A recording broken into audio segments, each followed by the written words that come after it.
Blocks क्या होता है, यूनिफॉर्मिटी ट्रायल्स क्या होता है, ये हम लोगों ने इसके बारे में जाना।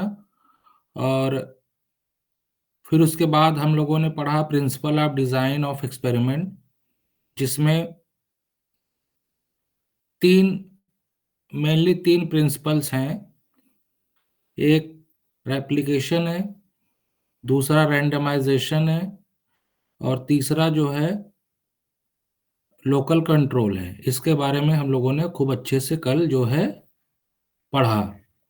अब इसके बाद आता है डिज़ाइन, मतलब डिफरेंट डिफरेंट डिज़ाइन है डिज़ाइन ऑफ एक्सपेरिमेंट वाले टॉपिक्स में। तो उसमें जो सबसे सिंपल और सबसे पहला जो डिज़ाइन है वो है कंप्लीटली रैंडमाइज्ड डिज़ाइन। अब इसको कंप्लीटली रैंडमाइज्ड डिज़ाइन क्यों बोला जाता है? क्योंकि इसमें principle of design of experiment के केवल दो प्रिंसिपल यूज जब होते हैं किसी डिज़ाइन में, तो उसको हम कंप्लीटली रैंडमाइज्ड डिज़ाइन बोलते हैं। और एक वजह और भी है, जब एक्सपेरिमेंटल मटेरियल को हम एक्सपेरिमेंटल यूनिट्स में डिवाइड कर देते हैं, तो हमारे पास जितने भी ट्रीटमेंट्स हैं उनको एक्सपेरिमेंटल यूनिट्स में डिस्ट्रीब्यूट करने का जो तरीका होता है वो बिल्कुल रैंडम हो, या फिर इसको दूसरे शब्दों में ऐसा ऐसे बोला जा सकता है कि जितने भी एक्सपेरिमेंटल यूनिट्स हैं उनके ट्रीटमेंट्स को जो मिलने की जो ट्रीटमेंट्स, मतलब पाने की उनकी जो अलग-अलग ट्रीटमेंट्स पाने की जो प्रोबेबिलिटी होगी, वो सबकी क्या होनी चाहिए? इक्वल होनी चाहिए। रैंडमनेस का कंसेप्ट ही यही है कि every experimental units has an equal probability of getting the treatments. Okay. अब इसमें मैंने बताया था, अगर इसमें आप लोग देखें, देखो लेआउट का मतलब होता है कि एक आप टेबल बना दीजिए और उसमें आपके जो जो चीज़ें हैं, जैसे ट्रीटमेंट्स हैं, रेप्लिकेशन में सारे ऑब्जर्वेशन आ जाएंगे, और फिर उनका आप टोटल भी निकाल दीजिए टेबल में, या एक कॉलम और बना के मीन भी निकाल सकते हैं। तो मीन आपने दिखा देना है, टोटल दिखा देना है, रेप्लिकेशंस दिखा देने हैं, ट्रीटमेंट्स दिखा देने हैं। तो टेबल में जब इस तरीके से आप एकदम ऑर्गेनाइज फैशन में आप डेटा को जब रिप्रेजेंट करते हैं, तो इसी को लेआउट नाम से जाना जाता है। ठीक है। तो हमेशा एग्जाम में जो है लेआउट वर्ड का यूज होता रहता है। तो लेआउट का यही मतलब होता है, tabular representation of the observation और data in design of experiment. अब इसका जो स्टैटिस्टिकल एनालिसिस हम लोग करेंगे वो होगा, सबसे पहले हम लोग एक मॉडल लेंगे। वो मॉडल ऐसा होना चाहिए कि, अब जैसे यहाँ पे सीआरडी में हम लोगों को पता है कि केवल एक ही फैक्टर है जिसकी वजह से हमारा जो रिस्पॉन्स है उसमें वेरिएशन आ रहा है, और बाकी जो एरर वाला है फैक्टर उसको हम लोग मतलब उसको हम लोग कंसीडर नहीं करेंगे, जिसे हम लोग मानेंगे कि एरर वाला तो रहता ही है, तो उसके बारे में हम लोग बात नहीं करेंगे। हम केवल जो मेन फैक्टर है उसकी वजह से, जो जिस मेन फैक्टर है, जैसे इसमें एक फैक्टर ट्रीटमेंट्स है और बाकी कुछ नहीं है, तो ट्रीटमेंट्स एक फैक्टर है, उसकी वजह से रिस्पांस में जो वेरिएशन आ रहा है, तो उसको हम लोग रिस्पांस में मॉडल में हम लोग उसको लिखेंगे कि इसकी वजह से ये वेरिएशन आ रहा है। ठीक है। अब इसमें हमने जो मॉडल बनाया वो हमारा मॉडल कैसा है? लीनियर मॉडल है। उसको हम लोगों ने क्या लिखा? Y I J is equal to mu plus alpha I plus epsilon I जे।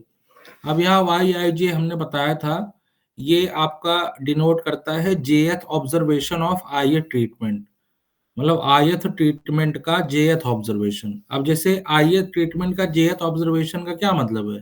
तो मैंने आप लोगों को बताया था कि एक एक जितने भी ट्रीटमेंट्स हैं वो मेनी नंबर ऑफ टाइम्स वो रेप्लिकेट किए जा रहे हैं, ठीक है। तो अब यहाँ ith ट्रीटमेंट कितनी बार रेप्लिकेट हो रहा है इस केस में, या ith टाइम। तो there are n ith observation of ith treatment, तो उसमें जो jth ऑब्जर्वेशन है वो उसको हम लोग डिनोट कर रहे हैं yij से। और दूसरा जो इसमें नोटेशन है वो है म्यू। म्यू क्या है, जनरल मीन इफेक्ट है, ठीक है।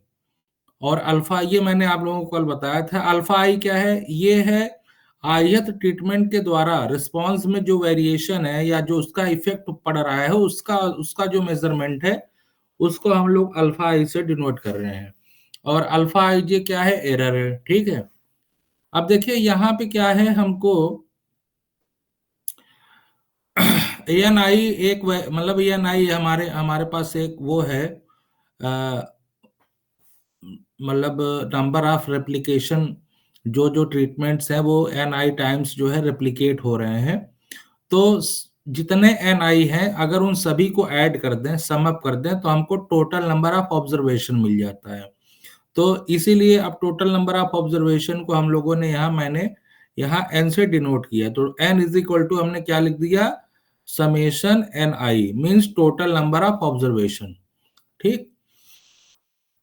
अब यहाँ पे अब मॉडल है, लीनियर मॉडल है। अब इसको एनालिसिस करने के लिए हमें कुछ अजम्पशंस की जरूरत पड़ेगी। तो हमने सबसे पहले इसमें जो अजम्पशंस माने हैं, पहला अजम्पशन है कि जितने भी इफेक्ट हैं ट्रीटमेंट के द्वारा उन सबका जो समेशन होगा वो 0 होना चाहिए।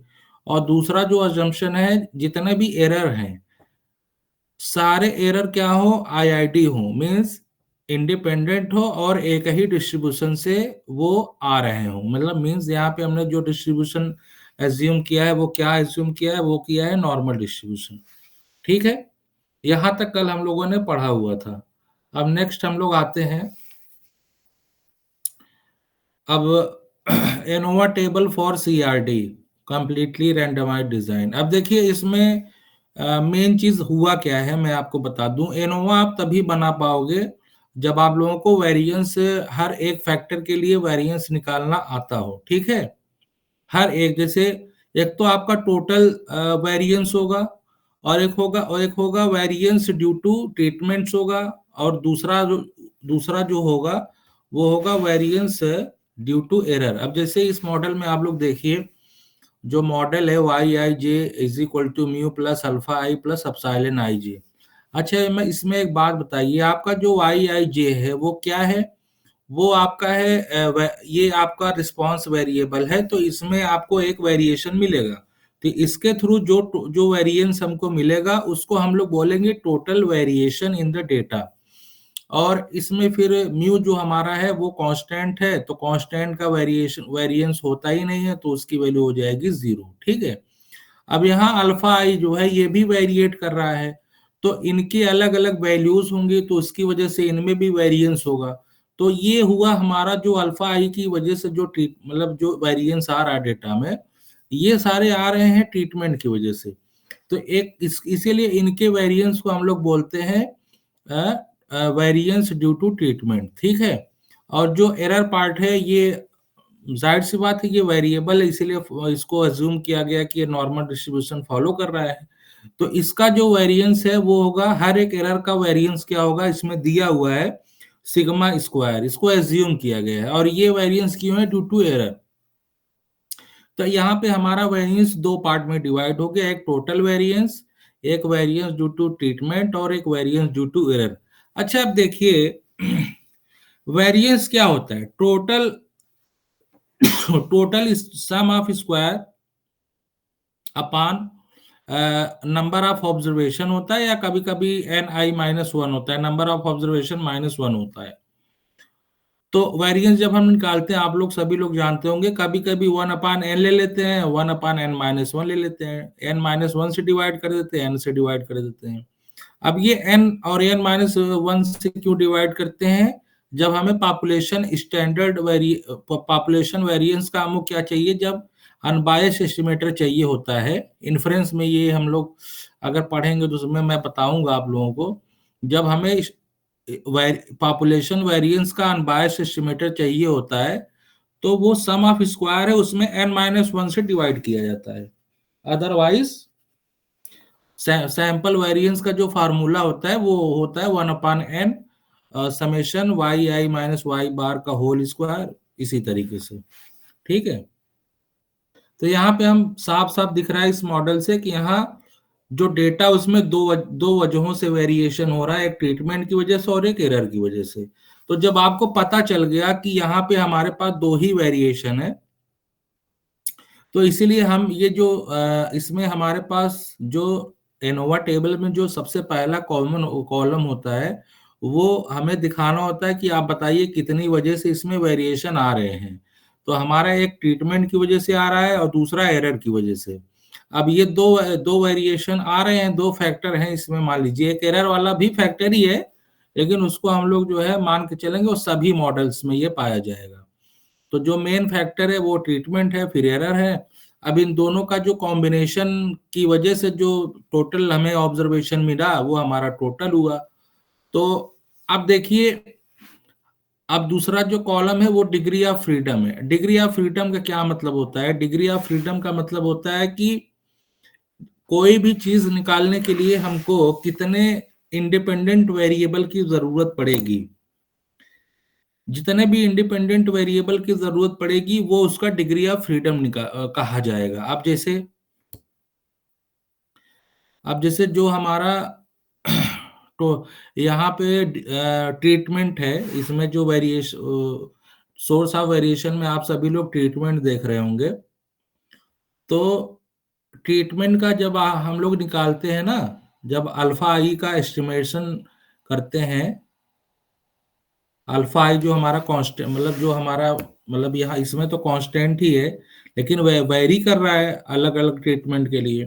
तो जब इसका हम एस्टिमेशन निकालते हैं तो हमको एक फार्मूला मिलेगा in the form of Y I J and Y bar, Y dot bar, Y Y dot J bar, इस टर्म में एक फार्मूला मिलेगा।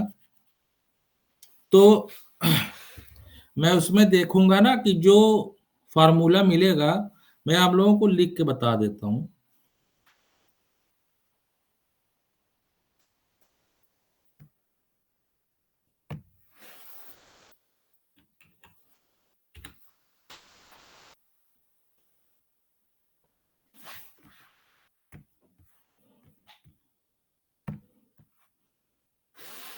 इसमें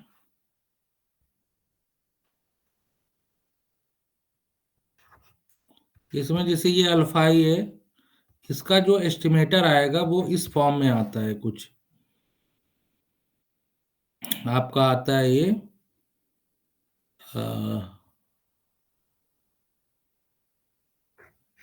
वाई आई डॉट बार। ठीक है, वाई आई डॉट बार और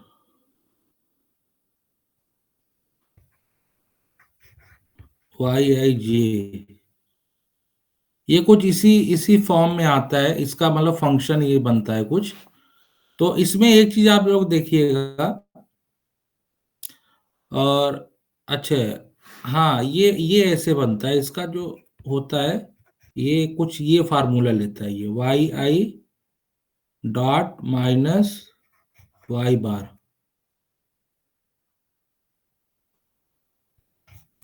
ये आप लोग जो वाई आई डॉट बार देख रहे हैं और वाई बार देख रहे हैं, ये वाई बार जो होता है ना, ये होता है जो अपना कांस्टेंट है म्यू, इसका जो एस्टिमेटर होता है वो होता है वाई बार।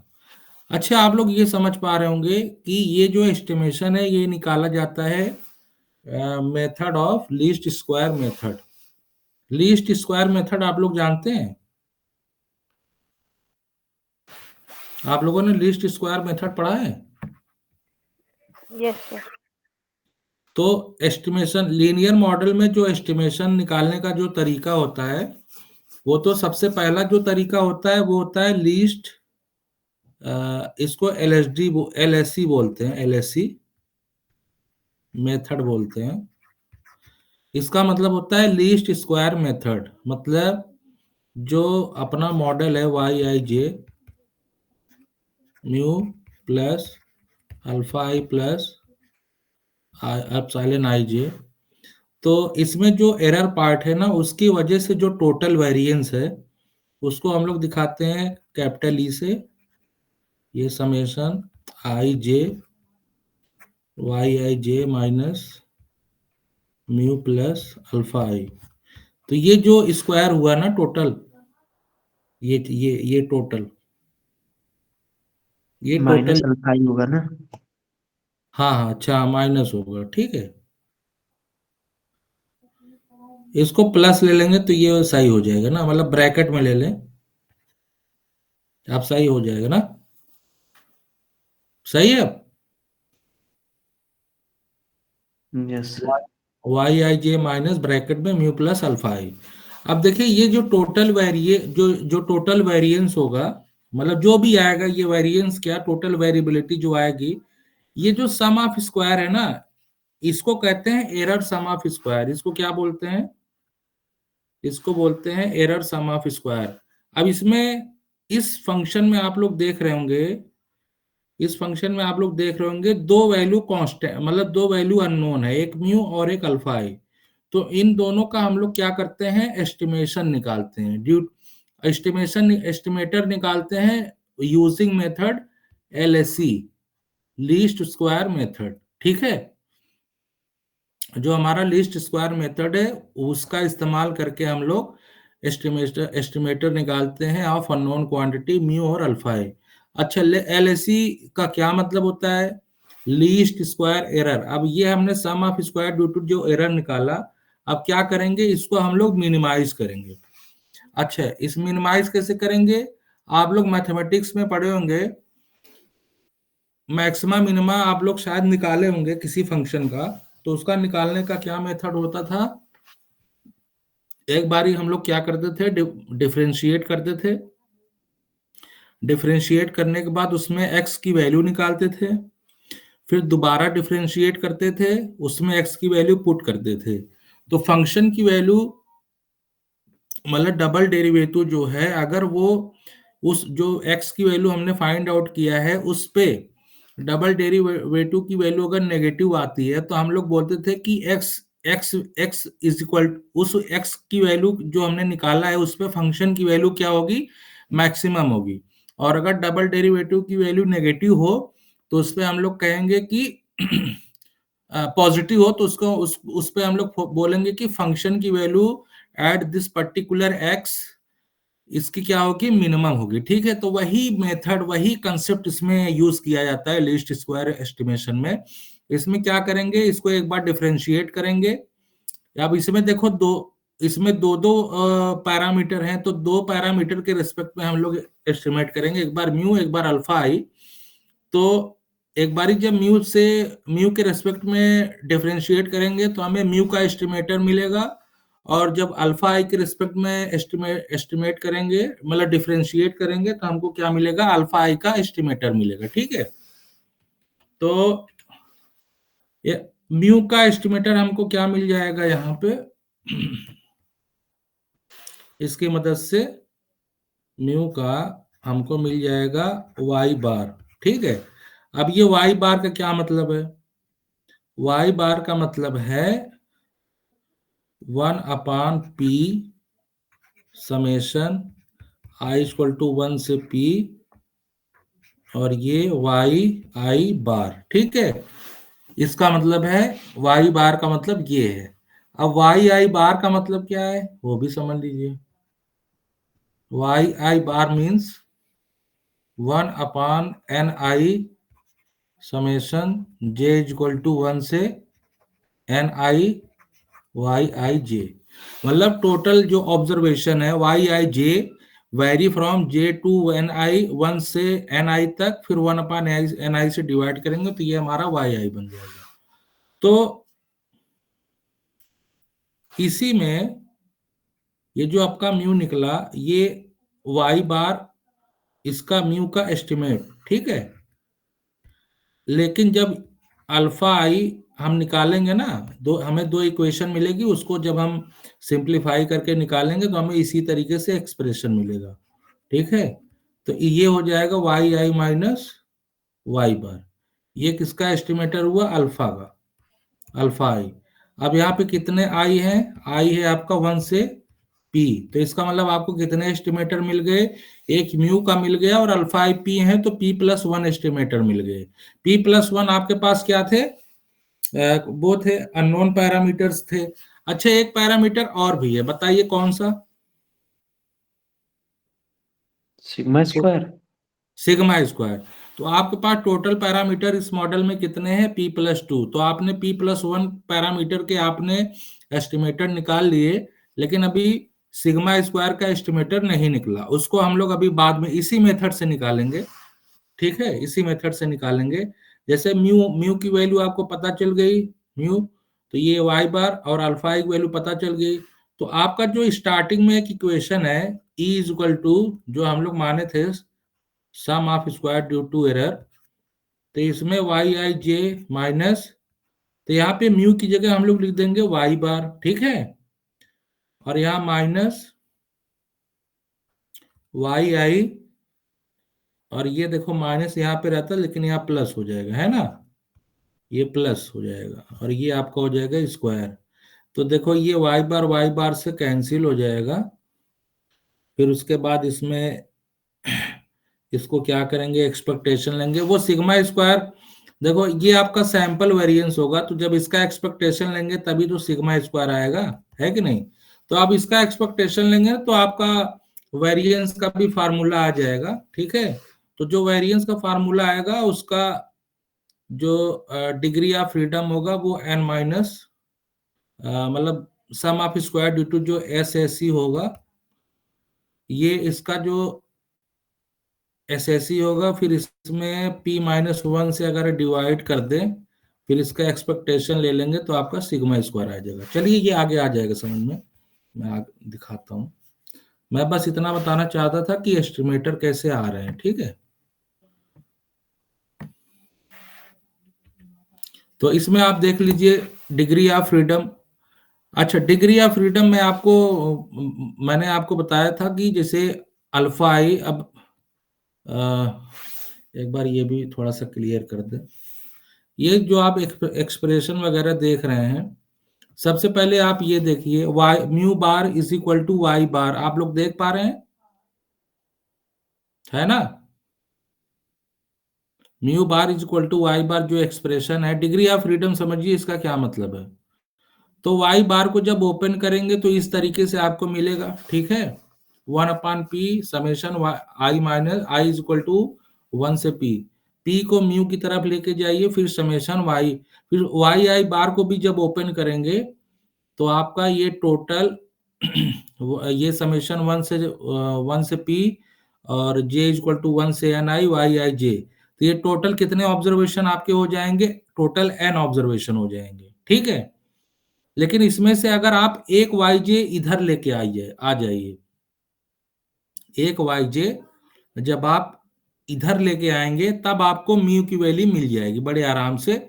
लेकिन अब इसमें क्या है ना कि एक ऑब्जर्वेशन आपको हमेशा एक एक ऑब्जर्वेशन के फॉर्म में आपको ये लिखना पड़ेगा। जैसे मैं ये क्या बता रहा हूं इसका मतलब समझिए।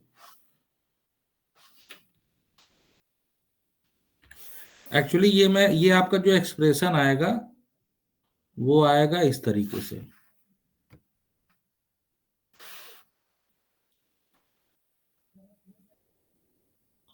जो आप लिख सकते हैं ना एक्सप्रेशन म्यू का, ये आप रिप्रेजेंट कर सकते हैं Y I J is equal to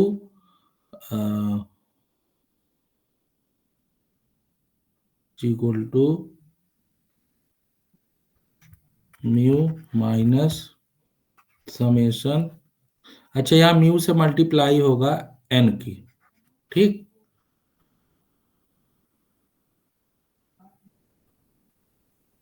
हाँ एन का कांस्टेंट है तो एन का ही हो जाएगा, और यहाँ पे आपका वाई आई जे होगा, लेकिन यहाँ पे क्या हो जाएगा ना आई और ये हो जाएगा जे, और यहाँ पे एक एक ऑब्जर्वेशन कम हो जाएगा, इसमें p माइनस वन हो जाएगा, इसमें i माइनस वन हो जाएगा, क्योंकि एक ऑब्जर्वेशन इधर आ गया, है ना?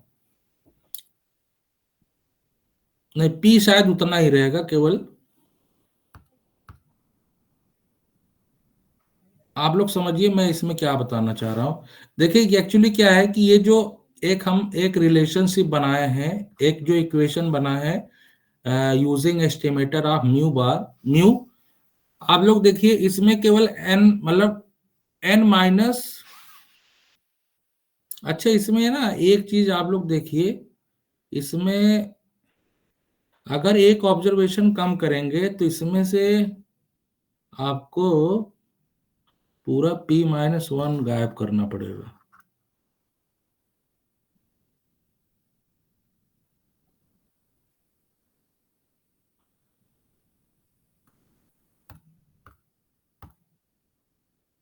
हाँ तो देखिए ये जो टोटल म्यू है इसको हम रिप्रेजेंट अगर करें, मतलब इसका जो फंक्शन बनेगा, आप लोग देखिए अगर इसमें से n-1 y की अगर वैल्यू हमको पता है तो अपने आप एक वैल्यू की इंफॉर्मेशन हमको मिल जाएगी। एक एक ऑब्जर्वेशन, अगर हमको n-1 ऑब्जर्वेशन अननोन है और हमें इसका भी एस्टिमेटर मिल गया है, तो एक जो भी नेक्स्ट जो भी अननोन ऑब्जर्वेशन है हमें उसकी वैल्यू मिल जाएगी। या इसको इस मतलब इसको इस तरीके से भी डिफाइन करते हैं, when an estimator can be defined using कितने number of observation, independent observation है कितने, टोटल ऑब्जर्वेशन कितने हैं इसमें, इसको इट्स पूरे पार्ट में टोटल ऑब्जर्वेशन कितने हैं, टोटल n-1, क्योंकि एक ऑब्जर्वेशन तो इस साइड है, इसी की वैल्यू हमको चाहिए। तो इसकी वैल्यू कब मिलेगी, जब हमको n-1 ऑब्जर्वेशन हमको पता हो, ठीक है। या इसी को दूसरे तरीके से कहते हैं कि ये कितने ऑब्जर्वेशन पे, कितने ऑब्जर्वेशन फ्री हैं, इसमें कितने ऑब्जर्वेशन ऐसे हैं जो कोई भी वैल्यू ले सकते हैं। मतलब वाई आई जे खुद कितने ऑब्जर्वेशन पे डिपेंड है, n-1 ऑब्जर्वेशन पे। समझ पा रहे हैं इसमें मैं क्या कहना चाह रहा हूं, वाई आई जे कितने ऑब्जर्वेशन पे डिपेंड है, n-1 ऑब्जर्वेशन पे। इसीलिए यहाँ पे डिग्री ऑफ फ्रीडम क्या हो जाएगी, n-1। तो टोटल डिग्री ऑफ फ्रीडम इसीलिए बोली जाती है ना, टोटल डिग्री ऑफ फ्रीडम हम लोग बोलते हैं कितनी टोटल ऑफ डिग्री फ्रीडम है, n-1। ये इसकी वजह ये है, इसकी वजह वही है जो मीन का हमने फार्मूला निकाला, उसमें मैं देख रहा हूँ एक ऑब्जर्वेशन निकालने के लिए आपको n-1 ऑब्जर्वेशन पता होनी चाहिए। तो जब वो पता हो तो हम आराम से जो और जो नेक्स्ट एन वाला जो ऑब्जर्वेशन है nth वाला, उसकी वैल्यू हमें पता चल जाएगी। या फिर इसको बोलते हैं कि एक ऑब्जर्वेशन डिपेंड करता है n-1 ऑब्जर्वेशन पे, means n-1 observations are independent या फ्री कुछ। तो number of degree of freedom की डेफिनेशन ही यही है कि number of independent variables is called degree of freedom. अच्छा अब देखिए ट्रीटमेंट वाला देखिए, अब ट्रीटमेंट में भी यही सीन है। ट्रीटमेंट का फार्मूला क्या था जो हमने एस्टिमेटर निकाला था, alpha I bar is equal to Y I bar minus Y bar. अच्छा अब इसमें जो वाई बार है उसको वो हो गया आई के रिस्पेक्ट में वो कांस्टेंट हो गया, ठीक। अब इसमें आप देखिएगा एक वाई आई बार निकालने के लिए हमको कितने वाई आई बार की जरूरत पड़ेगी, P-1 की ना। तो P-1 जो है इसका क्या हो जाएगा, ट्रीटमेंट का P-1 क्या हो जाएगा, डिग्री ऑफ फ्रीडम। क्योंकि एक mean due to treatments depend कर रहा है एन P-1 मीन। ओके तो यहाँ पे एक मतलब ट्रीटमेंट का जो डिग्री ऑफ फ्रीडम क्या हुआ, ट्रीटमेंट का डिग्री ऑफ फ्रीडम हुआ टोटल नंबर ऑफ ट्रीटमेंट्स -1, एक ऑब्जर्वेशन कम कर दीजिए वो डिग्री ऑफ फ्रीडम हो गई। तो यहाँ पे आप लोग सर देख वो पा रहे कैसे होंगे, आया, कुछ समझ नहीं आया। डिग्री ऑफ फ्रीडम समझ में नहीं आया। मतलब वो एक्सप्रेशन कैसे आया, वो समझ ही नहीं आया। P-1 कैसे आया। अच्छा अच्छा वो मैं फिर से दिखा देता हूँ।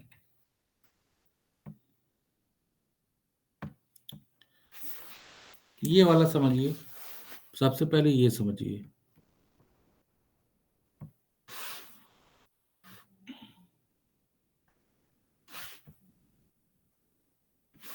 ये वाला देखिए अल्फा आई जो एस्टिमेटर। अच्छा ये समझ में आ रहा है ना, जो ये एस्टिमेटर है ये कैसे निकल रहा है, ये समझ में आ रहा है।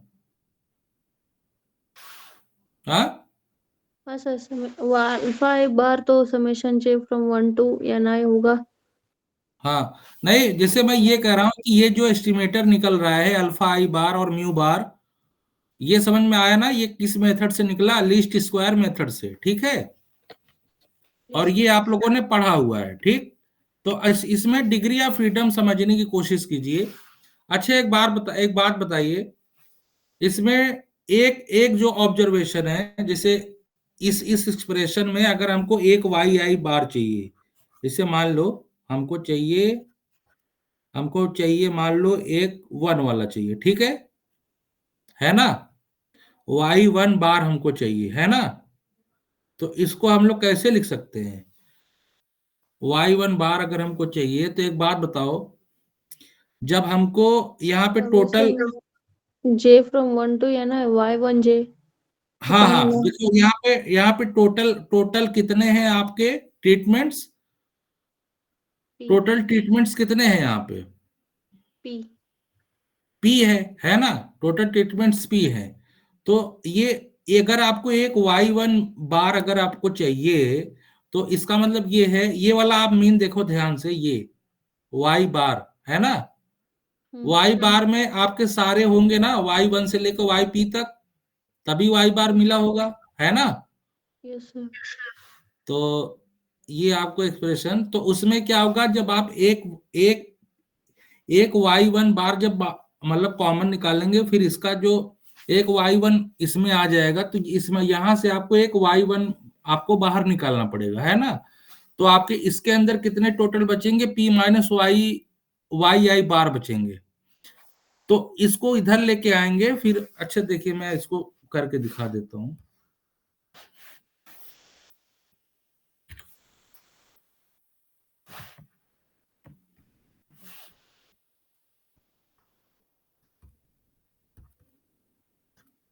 Y I bar minus Y bar. अच्छा, मैंने बताया था ये पी है, ठीक। तो इसी को मैं ऐसे लिख सकता हूं, 1/p समेशन वाई बार, लिख सकते हैं कि नहीं इसको? ठीक। Yes sir. अब इसी में क्या करना है ना, एक वाई वन को बाहर निकाल लेना है, ठीक है। तो इसको आप ऐसे लिख सकते हो, P alpha I comma P Y I comma P Y I bar minus एक वाई वन बाहर मतलब अलग कर लो, फिर समेशन आई इक्वल टू 2 से p पी वाई आई, ठीक। लिख सकते हो।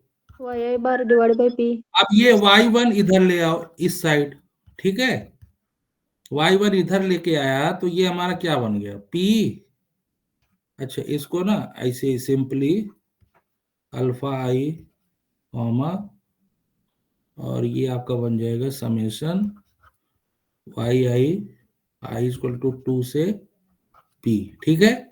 इस एक्सप्रेशन को ध्यान से गौर से देखो। इस एक्सप्रेशन में आपके कितने कितने जो मीन है ड्यू टू ट्रीटमेंट्स यूज हो रहे हैं, इसको फाइंड आउट करने के लिए ध्यान से देखो।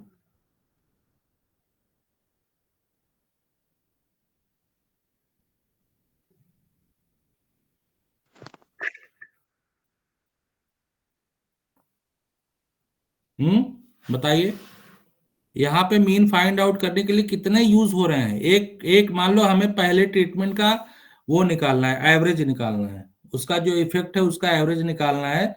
तो कितने कितने मीन यूज हो रहे हैं? एन माइनस वन ना, अरे पी माइनस वन ना, p -1। P minus one. इससे देखो, इसी से पता चलेगा पी माइनस वन यूज हो रहे हैं। तो इसका मतलब ये है कि वाई वन डिपेंड कर रहा है P minus one independent independent mean और मीन ड्यू टू ट्रीटमेंट्स, ठीक है।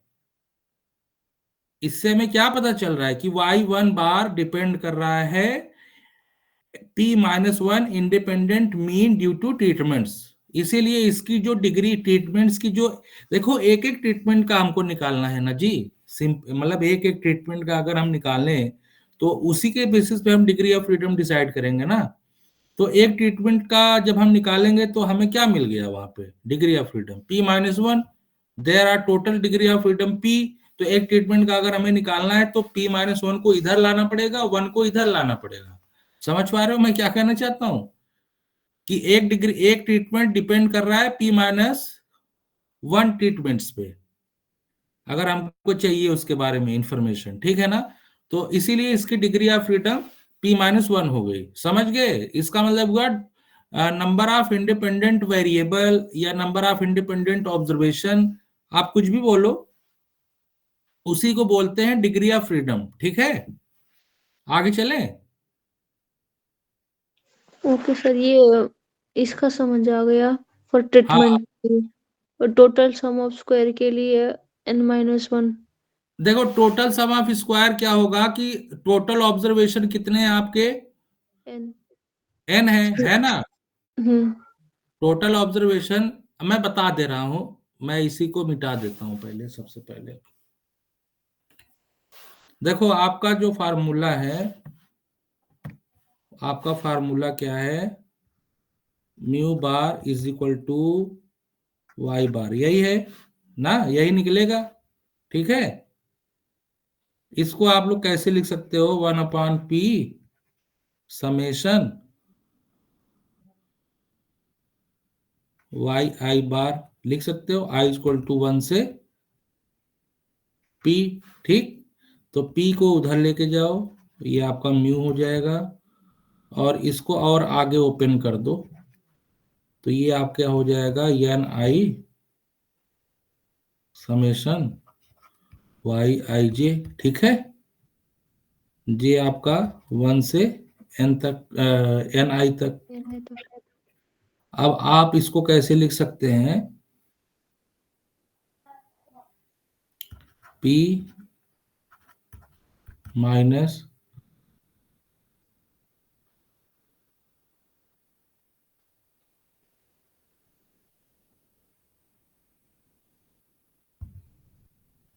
1/n i। ठीक है, यहाँ पे j इक्वल टू 1 से N I Y Y I J. अच्छा देखो मैं यहाँ पे क्या कर रहा हूँ ना कि एन आई जो बार बार अलग से लिखना पड़ रहा है, मैं यहाँ पे मान लेता हूँ कि जो हमारा एन है, एन आई है, वो सभी में इक्वल है। ठीक है, तो उससे समझ में आ जाएगा। ये थोड़ा सा एक्सप्रेशन लिखने में प्रॉब्लम हो रही है।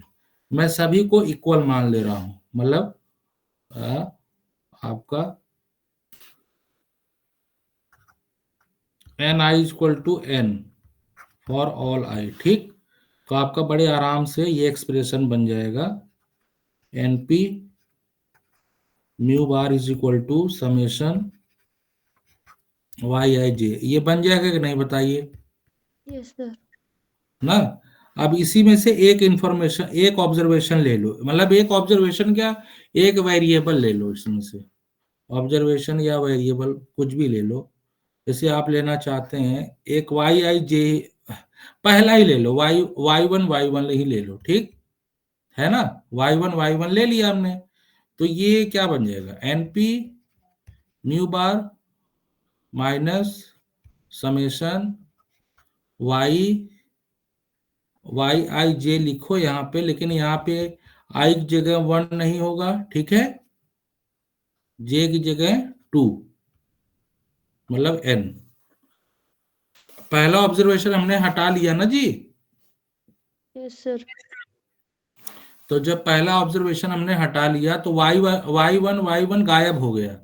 अब और सारी वैल्यूज आपको मिलेगी, वाई वाई वाई 2 1, मतलब यहाँ पे 1 लिखो नीचे, यहाँ नीचे लिखो, लेकिन यहाँ पे लिख दो ना, यहाँ लिखो i is not equal to 1 when z is equal to,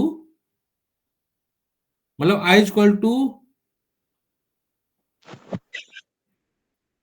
जब z इक्वल टू 1 हो तो i is equal to y equal to, अच्छा यहाँ पे वो हो गया इसको, जब z इज इक्वल टू 1 हो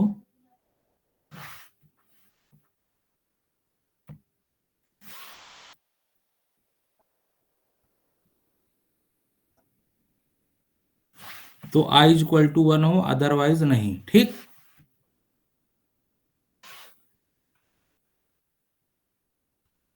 जब j इक्वल टू 1 हो तब i इक्वल टू 1। ठीक, तभी ये जो है हमारा एक्सप्रेशन जाके सही होगा। ठीक, अब इसमें आप लोग ध्यान से देखिए, ये टोटल जो हमारा ऑब्जर्वेशन है ये कितना हो जाएगा। इसमें से केवल मैं एक ही ऑब्जर्वेशन निकाल रहा हूं ना, तो टोटल ऑब्जर्वेशन कितना है हमारे पास, एनपी, है ना। इस एनपी माइनस फार्मूले की अगर इस फार्मूले को अगर हम ध्यान में देख मतलब रखें, तो हमारे पास टोटल ऑब्जर्वेशन क्या आ जाएगा, एनपी। लेकिन एक बात बताओ, एक ऑब्जर्वेशन की वैल्यू अगर हमें चाहिए, तो इधर इधर कितने ऑब्जर्वेशन बचेंगे, राइट हैंड साइड आपके एनपी माइनस 1 ऑब्जर्वेशन बचेंगे। ठीक, एनपी माइनस 1 ऑब्जर्वेशन बचेंगे। इसका मतलब क्या हुआ कि एक सिंगल ऑब्जर्वेशन कितने ऑब्जर्वेशन पे डिपेंड कर रहा है, एनपी माइनस 1। अब इसी एनपी को हम लोग क्या कहते हैं, एनवी बोलते हैं। ठीक, तो टोटल ऑब्जर्वेशन माइनस क्या हो गया, तो इसलिए यहाँ पे डिग्री ऑफ फ्रीडम क्या हो जाती है, यहाँ पे डी ओ एफ हमारा क्या हो जाता है, एन माइनस 1। ठीक है, समझ में आया ये। ओके। ये थोड़ा सा उसी एक्सप्रेशन को थोड़ा इधर उधर करना है, और जितने ऑब्जर्वेशन है उसको एक साइड रखना है, एक एक एक निकाल के बाकी जितने बच रहे हैं उसको एक साइड कर लेना है, तो उसी से डिग्री ऑफ फ्रीडम निकल जाता है। अब देखिए इसमें आपका डिग्री ऑफ फ्रीडम ट्रीटमेंट का p माइनस 1 हो गया और टोटल का n माइनस 1 हो गया। देखो एरर का जो डिग्री ऑफ फ्रीडम होगा वो हमेशा हम क्या करेंगे, लास्ट में निकालेंगे। सभी का निकाल लो, उसके बाद एरर का निकाल लो। ठीक है, तो अब आपका टोटल n माइनस 1 है, ट्रीटमेंट का p माइनस 1 है, तो इनका डिफरेंस कर दोगे, जो टोटल डिग्री ऑफ फ्रीडम बचेगी वो किसकी होगी, वो एरर की होगी। तो एरर की यहाँ पे क्या हो जाएगी, n माइनस p। अब देखो यहाँ पे sum of square due to treatment SST. ठीक, इसको बोलेंगे due to treatment SST. Sum of square due to error SSC बोलेंगे, और टोटल सम ऑफ स्क्वायर को क्या बोलेंगे, टोटल टीएसएस। अब मीन ऑफ स्क्वायर का क्या मतलब हुआ, mean of sum of square, mean sum of square का मतलब ये हुआ डिग्री ऑफ फ्रीडम से डिवाइड कर दोगे तो वो आपका मीन सम ऑफ स्क्वायर बन जाएगा। इसको हम लोग एमएसटी बोलेंगे, एमएससी बोलेंगे। ठीक, अब देखो मैंने बताया था ratio of mean sum of square को हम लोग क्या बोलते हैं, एफ स्टैटिस्टिक, एफ वैल्यू। तो देखो एक बात ध्यान में रखना, हम जब भी कंपेयर करेंगे एरर से ही करेंगे। ठीक, एरर वाला जो ड्यू टू जो एरर आ रहा है, ये वेरिएंस, ये सम ऑफ स्क्वायर हमेशा एफ एफ जो रेशियो है उसके हमेशा डिनोमिनेटर में ही रहेगा, और जिसका हमें कंपेयर करना है वो हमेशा क्या रहेगा, ऊपर रहेगा। ठीक है, जैसे ट्रीटमेंट का ऊपर है। अभी यहाँ पे एक फैक्टर अगर मान लो और आ जाता, जैसे मान लो आ जाता ब्लॉकिंग का आ जाता, तो एसएसबी उसको हम लोग बोलेंगे, sum of square due to block या ब्लॉकिंग। तो उसका अगर हमें निकालना है, हाइपोथेसिस टेस्टिंग करना है, तो वो भी हमेशा क्या होगा, ऊपर होगा, और एरर वाला नीचे होगा। ठीक, अब इसमें देखिए मैंने कुछ लिख दिया है कि कैसे हमें एसएससी एसएसटी सिंपल फार्मूले से मिल जाएगा। जैसे एग्जामिनेशन में आता है कि इसका टीएसएस निकाल दो, इसका वो निकाल दो, तो ये सिंपल फार्मूला है, सभी लोग देख सकते हैं कि जे टीएसएस कैसे निकलेगा, जितने ऑब्जर्वेशन है उनका स्क्वायर करके सम कर दो आपको, फिर उसके बाद minus G square upon N की वैल्यू निकाल लो। अब यहाँ जी स्क्वायर क्या है, जी का मतलब है ग्रैंड टोटल, मतलब जितने ऑब्जर्वेशन है सभी का सम करके देख लो कितनी वैल्यू आ रही है, उसी को जी बोलेंगे। तो अब जी आपके पास है ही, तो जी स्क्वायर अपान एन, एन आपका क्या है, टोटल नंबर ऑफ ऑब्जर्वेशन, तो जी स्क्वायर में एन से डिवाइड करके जो भी आएगा उसको हम बोलेंगे टी एस एस। ठीक, और फिर एस एस टी कैसे निकलेगा, अब ड्यू टू, अब देखो इसका फार्मूला क्या है, आई इक्वल टू 1 से P Y I dot bar, Y I dot यहाँ पे बार होगा, स्क्वायर अपान एन आई। ठीक, एन आई क्या है, नंबर ऑफ रिप्लिकेशन या number of repetition of I A treatment. तो ये डिवाइड कर दिया और ग्रैंड टोटल स्क्वायर करके उसमें total number of observation divide कर दिया, तो जो आपका आया है तो क्या आ जाएगा, एसएसटी आ जाएगा। ठीक, अब आप एक बात बात बताइए, जब आपके पास टोटल सम ऑफ स्क्वायर है, एसएसटी है ड्यू टू ट्रीटमेंट, एरर वाला अपने आप आ जाएगा, एरर वाला डिफरेंशिएट कर दीजिए, एरर वाला भी आ जाएगा। ठीक। और अच्छा, यहाँ पे वाई आई जो सिंपल लिखा हुआ है, तो इसका मतलब ये हुआ ये टोटल मीन नहीं है। जैसे ना अगर आपको इसे मीन लिखना होता तो यहाँ पे एक एन आई स्क्वायर एन आई नीचे अगर आप डिवाइड कर देते तो आपका, खैर छोड़िए, जाने दीजिए। ये वाई आई डॉट हमारा क्या है, टोटल है। ठीक है, जैसा है वैसे ही लिखिए, ये थोड़ा सिंपल रहेगा। बार और में जाएंगे डिवाइड करना होगा तो उसमें कॉम्प्लिकेट बन जाएगा। अब इसमें देखिए हाइपोथेसिस हम लोग कैसे एज्यूम करते हैं। अब जो, या तो हम लोग कह दें कि हमारा जो ट्रीटमेंट है उसका इफेक्ट जीरो है। ठीक है, हमारा जो ट्रीटमेंट है उसका इफेक्ट क्या है, वो जीरो है।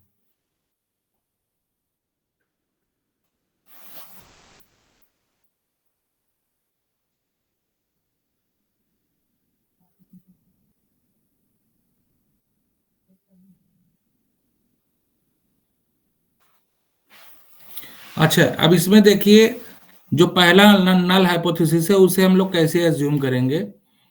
एच नॉट हमारा है alpha one alpha two dot dot alpha P is equal to zero. इसका मतलब ये है effect of each treatment is same, या mean effect of each treatment is same, या मतलब इसको हम लोग बोलेंगे कि जो सेम मतलब इक्वल है, या उनका जो इफेक्ट पड़ रहा है देयर आर नो इफेक्ट। ठीक है, जैसे इसमें सभी इक्वल है, आप सभी लोग देख पा रहे हैं, alpha one alpha to alpha P, ये सभी जीरो मतलब वन है, मतलब सभी जीरो दिखा रहा है, मतलब सभी के इफेक्ट सेम है या जीरो है। ठीक है, सभी के।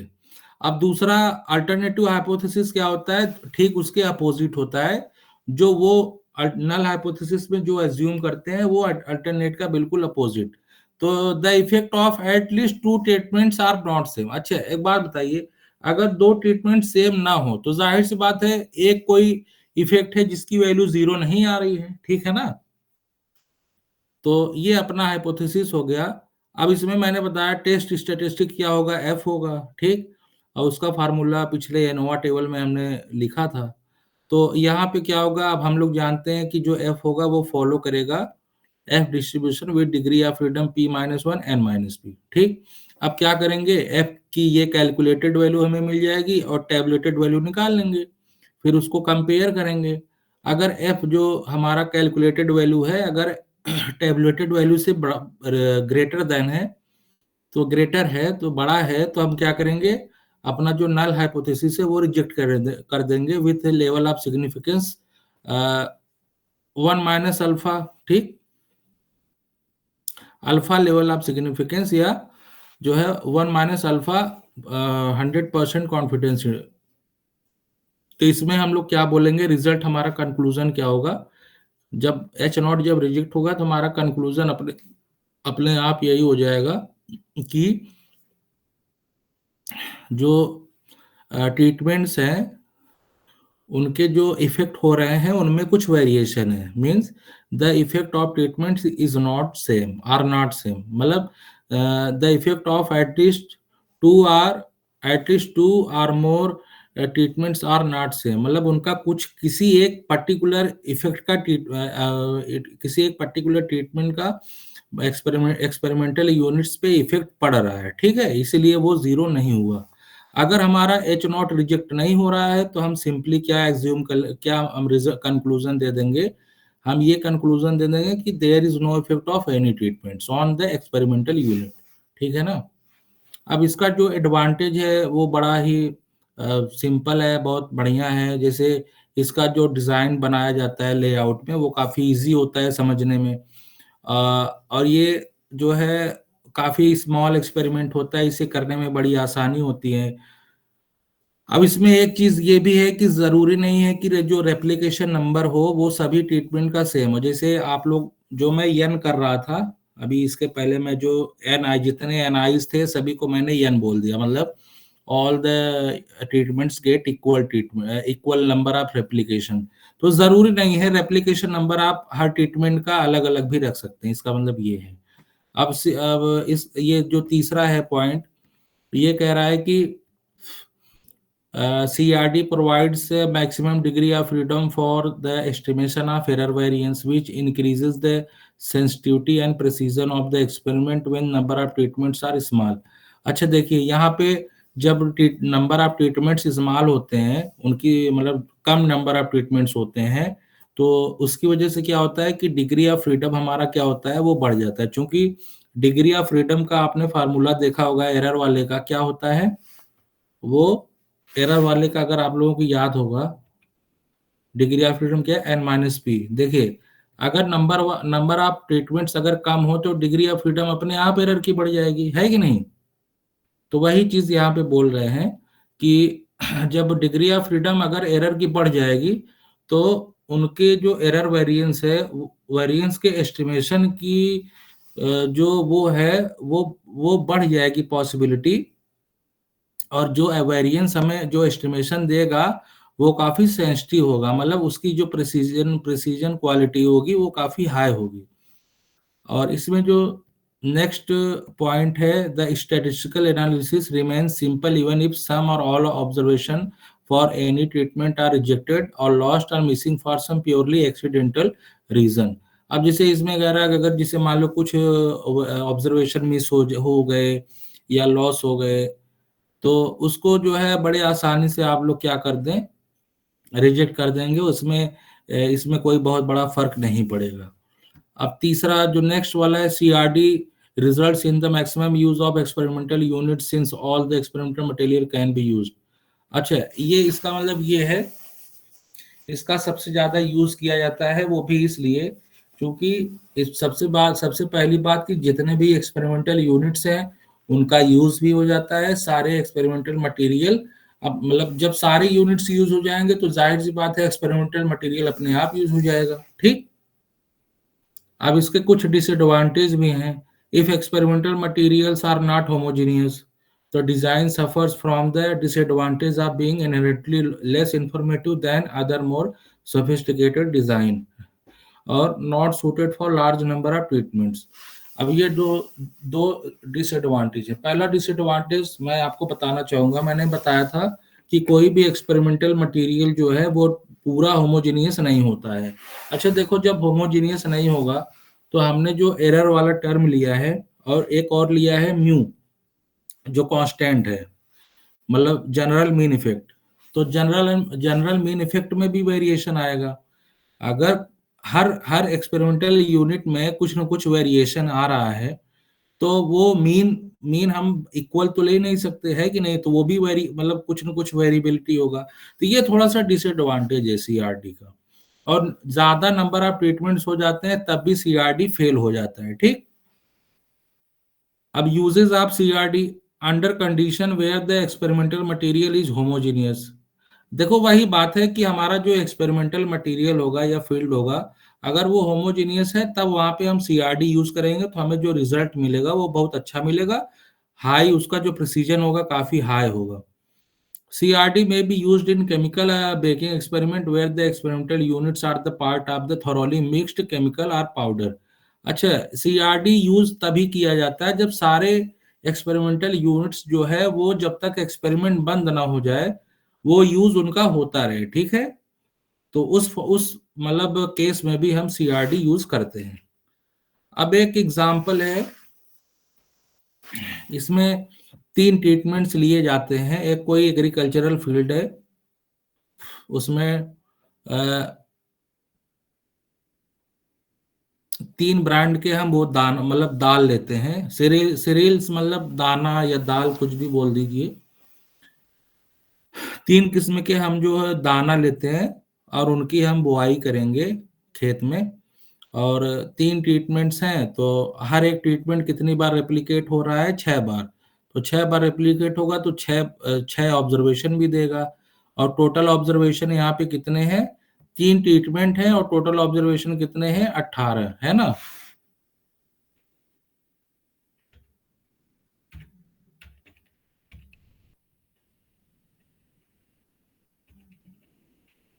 ये कहाँ चला है।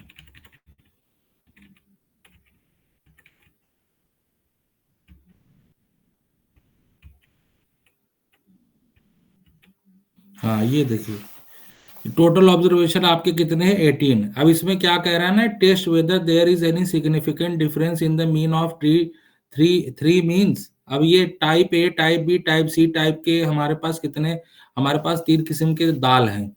अब इनका जो वैरायटी है वो अलग अलग होगा। भाई जब 3 किस्म के दाल हैं तो दोनों तीनों अलग अलग अपना यील्ड प्रोडक्शन देंगे। तो अब इनको टेस्ट करेंगे। टेस्ट कैसे करेंगे, हाइपोथेसिस आपने मान लिया, no difference in the means of 3 treatments, at least 2 means are different, ये अल्टरनेटिव बन गया। अब आप क्या करोगे, सारे इंफॉर्मेशन निकाल लो। टोटल सम ऑफ स्क्वायर मैंने बताया था, हर ऑब्जर्वेशन का square minus grand total square upon N, value जो आपकी 85 आ गई, sum of square due to treatment आ गया, sum of square due to error आ गई। और डिग्री ऑफ फ्रीडम क्या होगा, डिग्री ऑफ फ्रीडम देखिए, ट्रीटमेंट आपके 3 है तो 3 में से एक डिफरेंशिएट कर दो 2, और टोटल कितने ऑब्जर्वेशन है 18, एक डिफरेंशिएट कर दो 17, 17 में से 2 सब्ट्रैक्ट कर दो, आपके 15 ऑब्जर्वेशन 15 डिग्री ऑफ फ्रीडम आ जाएगा एरर का। सम ऑफ स्क्वायर आपने ट्रीटमेंट का निकाला, टोटल है आपके पास, टोटल में से ट्रीटमेंट को सब्ट्रैक्ट कर दीजिए, एरर का आ जाएगा। इससे मीन सम ऑफ स्क्वायर निकल गया, फिर रेशियो निकल गया। अब रेशियो आपका एक कैलकुलेटेड है, एक टैबुलेटेड है। टैबुलेटेड आपकी रेशियो क्या निकला 3.86, कैलकुलेटेड क्या निकला 11 नियर अबाउट। तो दोनों कंपेयर करेंगे, आप देख रहे हैं कि कैलकुलेटेड वाला ग्रेटर है, बड़ा है टैबुलेटेड वाले से। तो हम यहाँ पे अपना जो नल हाइपोथेसिस है वो रिजेक्ट हो जाएगा। मींस कि there are at least 2 treatments which are differ, means मतलब दोनों के वेरिएशन में, दोनों का जो इफेक्ट पड़ रहा है उनमें कुछ डिफरेंस है। ठीक है, मतलब ट्रीटमेंट का फर्क इफेक्ट पड़ रहा है एक्सपेरिमेंटल यूनिट्स पे। जो ओवरऑल जो कंक्लूजन निकल के आएगा कि वैरायटी, अगर आप वैरायटी ऑफ दाल्स का, अगर वैरायटी ऑफ दाने का अगर आप यूज करते हैं तो उसमें कुछ ना कुछ इफेक्ट जरूर आएगा। ठीक, अब जो दूसरा डिजाइन है वो हमारा क्या, उसको हम लोग क्या बोलेंगे, रेंडमाइज ब्लॉक डिजाइन। अब देखिए अभी तक हमने प्रिंसिपल ऑफ डिजाइन में 2 हमने यूज किया, एक यूज किया रेप्लिकेशन यूज किया और दूसरा रैंडमाइजेशन यूज किया। देखिए जब रेप्लिकेशन और रैंडमाइजेशन आपने यूज किया, साथ में अगर आप लोकल कंट्रोल भी यूज करते हैं तो उस डिजाइन को हम लोग क्या बोलते हैं, रैंडमाइज ब्लॉक डिजाइन बोलते हैं। देखो इसमें लिखा भी है कि लास्ट में all the 3 principles of design, replication, randomisation and local control are used in RBD. ठीक है, तो इसमें हम देख लेते हैं कि इसका जो पहला पॉइंट है वो लिखा है, if a large number of treatments are to be compared then a large number of experimental units are required, therefore variation among the responses experimental units will increase or experimental material will not be homogeneous, then CRD may be not be appropriate to use। अच्छा देखिए इसका मतलब ये है, when large number of treatments, जब आपके treatments जब आपके बढ़ जाते हैं तो उनको जब कंपेयर कराना होता है तब हम सीआरडी का इस्तेमाल नहीं करते हैं, क्योंकि सीआरडी का हमने वो डिसएडवांटेज देखा था, ड्रॉबैक देखा था, उसकी जो लिमिटेशन थी, जब नंबर ऑफ ट्रीटमेंट्स जब बढ़ जाते हैं तो सीआरडी फेल हो जाता है। तो जब सीआरडी फेल हो जाएगा, जब हमारे पास नंबर ऑफ ट्रीटमेंट्स ज्यादा हो जाएंगे तब हम आरबीडी यूज करेंगे। ठीक, इसमें जो है दूसरा पॉइंट है, in such situation RBD enable us to take care of variability among the experimental units by dividing the experimental area into smaller homogeneous blocks. ठीक, RBD deals with blocking is done in one direction. और नीचे वाला points तो आपको मैंने पहले ही बता दी। अब इसका जो लेआउट है आप लोग ध्यान से देखिए। Let us suppose that we have P treatments इसमें भी है, लेकिन अब यहाँ पे क्यू ब्लॉक्स भी बनाया जाता है। एक्सपेरिमेंटल मटेरियल्स को कितने ब्लॉक में डिवाइड किया गया, क्यू ब्लॉक्स में। ठीक है ना, क्यू ब्लॉक्स में डिवाइड किया गया। अब जैसे ये देखो, एक आपका ब्लॉक 1 हो गया, एक 2 हो गया, डॉट डॉट क्यू। हर एक ब्लॉक में कितने एक्सपेरिमेंटल यूनिट्स हैं, 1 2 3 4 डॉट डॉट डॉट पी। तो टोटल नंबर ऑफ एक्सपेरिमेंट, हर एक ब्लॉक में कितने एक्सपेरिमेंटल यूनिट्स हैं, पी। ठीक है ना, तो कितने टोटल कितने ब्लॉक हैं, क्यू। तो आपके टोटल नंबर ऑफ ऑब्जर्वेशन कितने हो जाएंगे, पी क्यू। ठीक है, तो अब इसकी मदद से हमने लेआउट हमारा बन गया, ब्लॉक्स का बन गया, ट्रीटमेंट्स का बन गया, और टोटल हमने यहाँ पे निकाल लिया, और ये सारे ऑब्जर्वेशन। ठीक है, अब देखो ये टोटल निकला ड्यू टू ट्रीटमेंट्स, ये सामने ये देखो, ये जो ट्रीटमेंट देख रहे हो वन, देखो ध्यान से, वन के सामने वाला जितना भी कॉलम है उनमें जो जो ऑब्जर्वेशन है सभी को एडअप कर दो, तो इसको बोलेंगे sum sum total total due to treatments one. अब दूसरे वाले को वाई टू डॉट को बोलेंगे total due to treatments two, dot dot dot Y P dot को बोलेंगे total due to treatments P. ठीक है, अब इसी तरीके से कॉलम में आ जाओ पहले वाले, तो इसमें जो एक सम मिलेगा तो इसको हम बोलेंगे वाई डॉट वन, जो लिखा हुआ है इसका मतलब ये क्या डिनोट कर रहा है, total due to blocking one, total due to blocking two, total due to block Q. ठीक है, इसको हम लोग ऐसे पढ़ेंगे। ठीक, अब इसका भी एनालिसिस देख लो, सिंपल, जैसे सीआरडी का था वैसे इसका भी है, बस डिफरेंट ये है कि इसमें दो फैक्टर है, क्योंकि दो वजह से वेरिएशन आएगा, एक ट्रीटमेंट की वजह से और एक ब्लॉकिंग की वजह से। इसका भी मॉडल देख लीजिए, सिंपल वही मॉडल है, बस इसमें एक फैक्टर को इंक्रीज कर दिया गया, Y I J equal to mu plus alpha I plus beta J. ये जो बीटा जे दिख रहा है ये किसका फैक्टर है, ये है ब्लॉकिंग की वजह से, जो ब्लॉकिंग की वजह से जो रिस्पॉन्स में वेरिएशन आया उसी वजह से हमने यहाँ पे एक फैक्टर और ले लिया जिसको हम लोग ब्लॉक ब्लॉक बोलेंगे, डिफरेंस ड्यू टू ब्लॉक। ठीक है, इफेक्ट ऑफ द ब्लॉक। अब ये ऑब्जर्वेशन है, jth block observation of ith treatment, देख रहे हैं इसका क्या मतलब है, Y I J is the jth block observation of ith treatment में जेएथ ब्लॉक ऑफ जेएथ वाला जो ऑब्जर्वेशन है, जो जेएथ जो ब्लॉक है, जैसे मान लीजिए दूसरा ट्रीटमेंट है, पहले वाले ब्लॉक का जो ऑब्जर्वेशन होगा वही हमारा क्या है, वाई आई जे। ऐसे mu is general mean effect, इसमें भी जो इफेक्ट होगा हम कंसीडर कर लेंगे वो कांस्टेंट है ना। और अल्फा आई क्या है ये आपको पता ही है, effect of the I treatment. Beta J क्या है, ये है jth effect due to jth block. अब साइलेंट आई आपको पता ही एरर है, वो आईआईडी है। अच्छा, इसमें देखो टोटल नंबर ऑफ ऑब्जर्वेशंस कितने हैं, n is equal to N P. ठीक है ना, टोटल ब्लॉक और टोटल ट्रीटमेंट्स इनका मल्टीप्लीकेशन कर लेंगे तो आपको टोटल नंबर ऑफ ऑब्जर्वेशन मिल जाएगा। ठीक है, अच्छा इसमें अजम्पशन, एक अजम्पशन और बढ़ जाता है स्टार्ट, उसमें क्या हमने एज्यूम किया था पहले वाले में, अब silent I I is equal to one से P alpha I is equal to zero, लेकिन इसमें बीटा जीबी वाला है फैक्टर, तो हम इसको भी एज्यूम करके चलेंगे कि ये हमारा जीरो है। और अब साइलेंट आई ये फॉलो कर रहा है नॉर्मल स्टैंडर्ड, मतलब नॉर्मल डिस्ट्रीब्यूशन, और सारे सारे एरर हमारे इंडिपेंडेंट है और सेम डिस्ट्रीब्यूशन फॉलो कर रहे हैं। अब इनोवा भी बड़े आसानी से, ट्रीटमेंट का आपका एक वेरिएशन है ट्रीटमेंट की वजह से, दूसरा आपका ब्लॉक की वजह से, तो टोटल आप लोग निकाल लेंगे, तो तीसरा अपना आप एरर की वजह जो आपका इनहेरेंट है।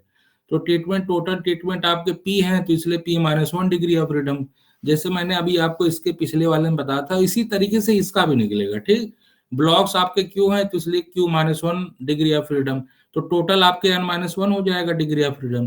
तो टोटल में से सभी को घटाओ, जो बचेगा वो एरर का होगा डिग्री ऑफ फ्रीडम। आप एसएसटी निकालोगे आराम से, एसएसबी निकालोगे, देखो मैंने बताया था SSB means sum of square due to block, SSC. अब ये तीनों आपके निकल गए, आप आराम से एमएसटी एमएसबी एमएसबी निकाल सकते हो।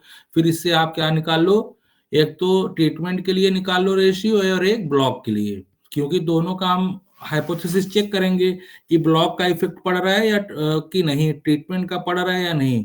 ये आपका फार्मूला दिया है कैसे कैसे आपको निकालना है।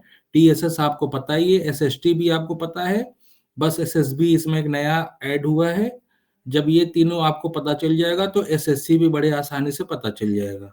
अब वाई आई ये क्या है, ये आई ट्रीटमेंट का टोटल है, वाई डॉट जे क्या है, ये जेएथ ब्लॉक का टोटल है, और जी कैपिटल जी क्या है, ग्रैंड टोटल। ठीक, हाइपोथेसिस में सेम, जैसे उसमें अल्फा का इफेक्ट नहीं हो रहा था, इसमें मान लेंगे कि ब्लॉकिंग मतलब ट्रीटमेंट का इफेक्ट नहीं है, इसमें मान ले दूसरा मान लेंगे ब्लॉक का इफेक्ट नहीं है, और अल्टरनेटिव में क्या ले लेंगे कि इफेक्ट है ट्रीटमेंट का भी ब्लॉक का भी।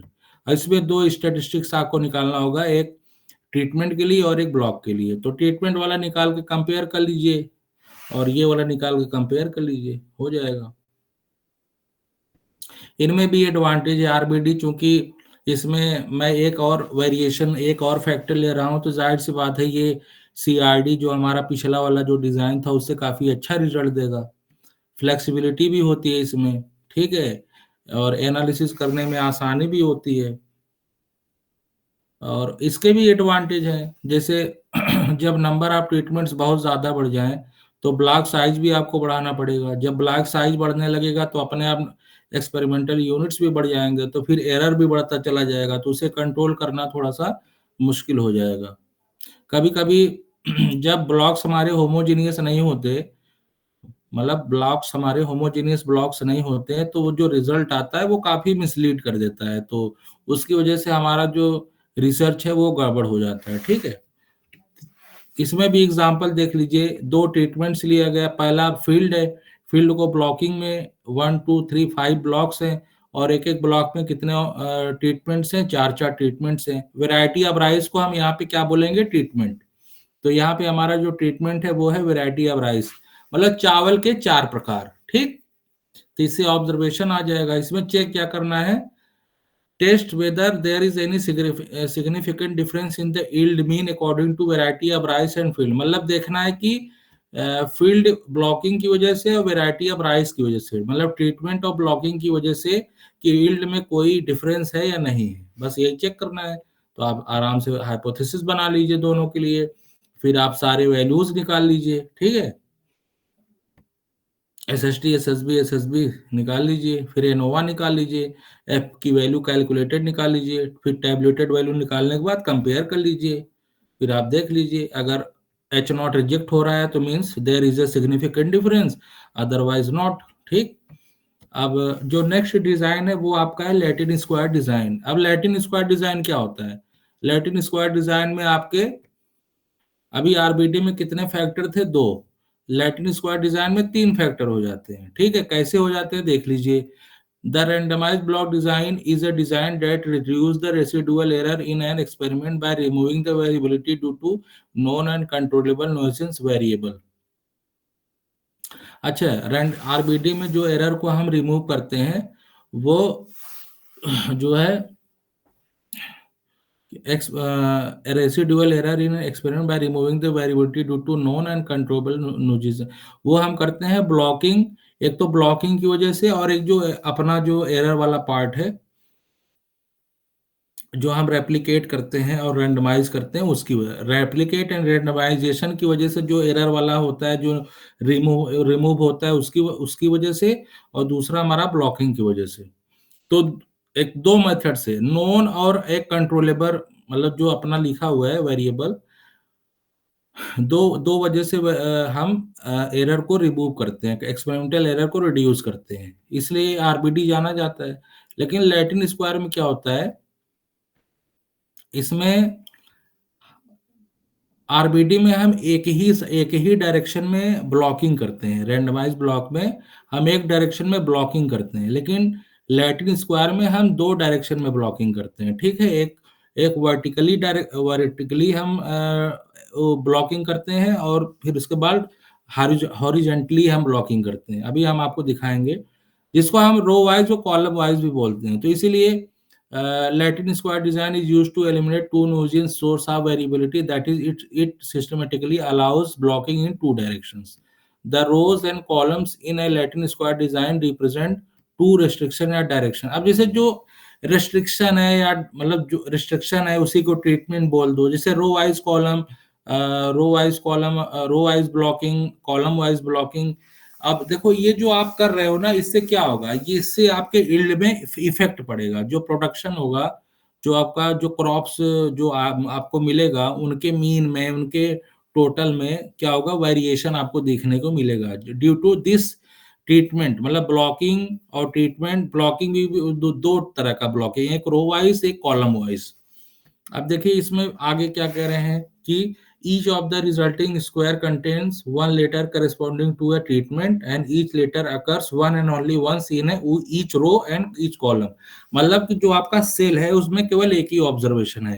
ठीक है, इसका सिंपली कहने का मतलब ये है। Treatments are assigned at random within rows and columns.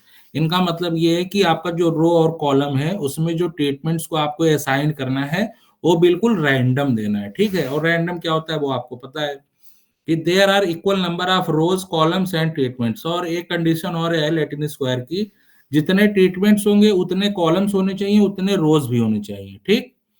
There are some other design that utilises the blocking principle. अब कुछ और भी डिजाइन है जो ब्लॉकिंग प्रिंसिपल को यूज करते हैं, यूटिलाइज करते हैं। अब इसका जो लेआउट है देख लीजिए। मान लीजिए कि यहाँ पे टोटल ट्रीटमेंट किसने है 4, ठीक है। जब आपके 4 ट्रीटमेंट है, तो जब 4 ट्रीटमेंट है तो इसी से आपको अंदाजा लग जाना चाहिए कि हमारा लेआउट कैसे बनेगा। कॉलम भी 4 होने चाहिए और रो भी 4 होने चाहिए, क्योंकि उसने पहले ही बोल दिया है कि number of in Latin square design number of treatments is equal to number of rows is equal to number of columns. तो इसमें देख लीजिए आपके टोटल नंबर ऑफ कॉलम्स कितने 4, टोटल नंबर ऑफ जो रोज है वो कितने 4, और आपको जो ये ABCD दिख रहा है, ये ABCD क्या है, ये ABCD ट्रीटमेंट्स है, ठीक है। तो आपके कितने ऑब्जर्वेशन हो जाएंगे इसमें टोटल, M×M, है ना। कोई बता सकता है? Anybody tell me how many observation in LHD, in this LHD? 16। What is the observation in this LHD? कोई बता सकता है कितने ऑब्जर्वेशन है इसमें? 16 सर। 16, ठीक है। देखो इसमें कंफ्यूज मत होना, एग्जामिनेशन में ना आपके कभी कभी पूछेगा इन LHD how many observation is.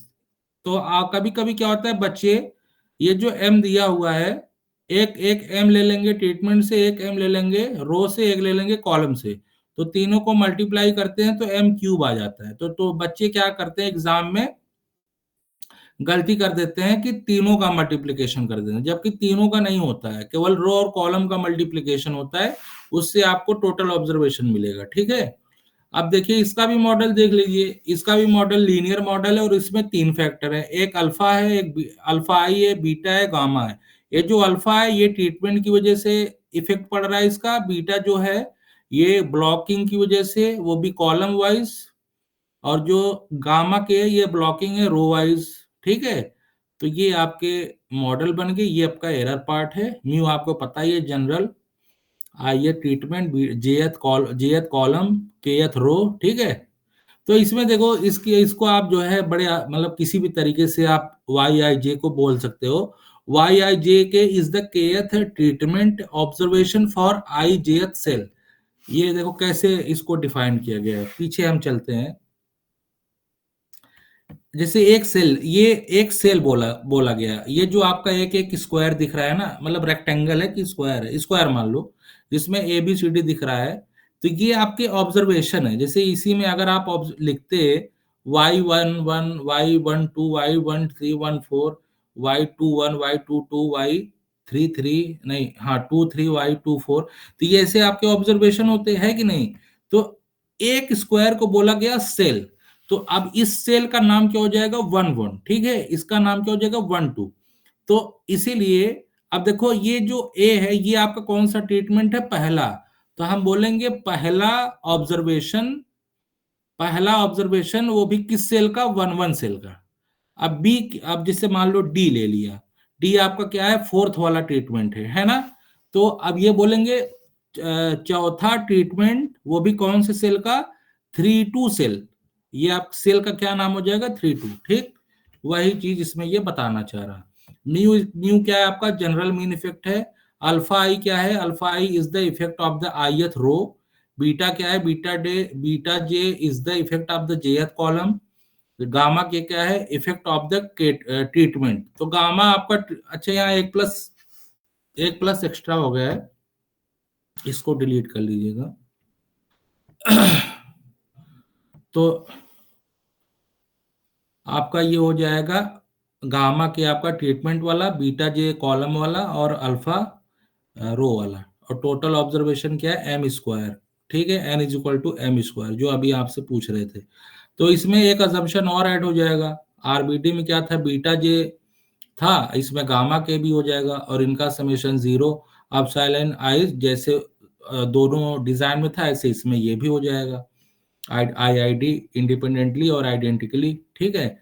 अब इसका एनोवा ध्यान से देखिए सभी लोग, इसमें कितने फैक्टर हैं? 3, एक रो, कॉलम और ट्रीटमेंट, ठीक। और एरर वाला तो रहता ही है। तो आपका टोटल है, total degree of freedom n-1 हो जाएगी। और रो का क्या होगा? टोटल रो कितने हैं? m है तो m-1, कॉलम कितने हैं? m है m-1, ट्रीटमेंट कितने? m-1। तो n में से इन तीनों को सब्ट्रैक्ट कर दीजिए, जो आएगा वो m-1 m-2 आपके डिग्री ऑफ फ्रीडम एरर वाला आएगा। और सम ऑफ स्क्वायर निकाल लीजिए, रो का SSR, कॉलम का SSC, ट्रीटमेंट का SST, एरर का SSE, टोटल TSS। बड़ी आराम से आप TSS निकाल लीजिए, SSR निकाल लीजिए, SSC निकाल लीजिए, SST निकाल लीजिए। इन सबको ऐड करके TSS में से सब्ट्रैक्ट करेंगे, SSC आ जाएगा। तो जब आपके फिर उसके बाद मीन सम ऑफ स्क्वायर निकाल लीजिए, SSR सभी सम ऑफ स्क्वायर में डिग्री ऑफ फ्रीडम से डिवाइड कर दीजिए, मीन निकल जाएगा। फिर जैसे ही मीन निकल जाए आपको 3 रेशियो मिलेगा, FR, FC, FT। FR means ratio वाला, C मतलब कॉलम वाला, T कैपिटल T मतलब ट्रीटमेंट वाला, ठीक है। ये फार्मूला दिया, ये आप बड़ी आसानी से निकाल सकते हैं, ठीक है। SSB मतलब sum of square due to block, sum of square due to treatment, sum of square due to error. अब एरर कैसे निकलेगा? ये तीनों निकल जाएगा तो आप आराम से निकाल लोगे।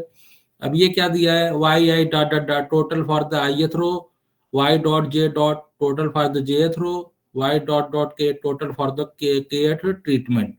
और g क्या हो जाएगा? सभी ऑब्जर्वेशन का सम, ठीक है। या उनको डॉट डॉट भी लिख दीजिए, तो आपको इसको कैसे, इसको बोलेंगे ग्रैंड टोटल है। आपका अच्छा हाइपोथेसिस क्या हो जाएगा? उसमें आपके 2 थे, अल्फा 1 अल्फा बीटा 1, इसमें और एक और ऐड हो जाएगा लैटिन स्क्वायर में, चूंकि 3 फैक्टर हैं, alpha 1 beta 1 gamma 1, alpha 2 beta 2 gamma 2, dot dot dot alpha m beta m gamma m। तो नल हाइपोथेसिस क्या हो जाएगा कि effect due to rows, due to columns and due to treatments, मतलब there are no effect, ठीक है। या सभी का जो इफेक्ट हो वो बराबर हो। देखो एक चीज समझ रहे हो, या तो सभी के इफेक्ट बराबर हो, या सभी के या सभी के इफेक्ट 0 हो, ठीक है ना। ये इसकी दोनों की मीनिंग सेम है,